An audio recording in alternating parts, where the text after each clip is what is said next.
বন্ধুরা, সেদ্ধটা মাখা হয়েছে ঢেঁড়স আর গাজর দিয়ে একসাথে মাখা হয়েছে, কাঁচা লঙ্কা সর্ষের তেল নুন দিয়ে। এত ভালো হয়েছে মাখাটা, একটু মাখিনি, টেস্ট হয়েছে। আর রান্না করছি ডাল, আলু পটল দিয়ে পোস্ত, আলু পটলের পোস্ত, এটাও ভালো হয়েছে। মোটামুটি না, একটু মন দিয়ে রান্না করলে রান্নাগুলো ভালোই হয়, আর খুশি মনে রান্না করে।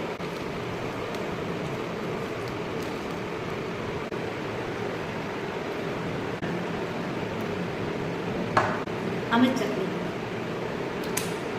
বেশ একটু টক টক লাগে, মিষ্টি দিয়ে করি যাতে টক ভাবটা কেটে যায়, খুব ভালো লাগে, টেস্ট হয় খেতে। দেখতে থাকো আমার channel happy with Monali, like করে দিও, শেয়ার করে দিও, সাবস্ক্রাইব করে দিও। টাটা।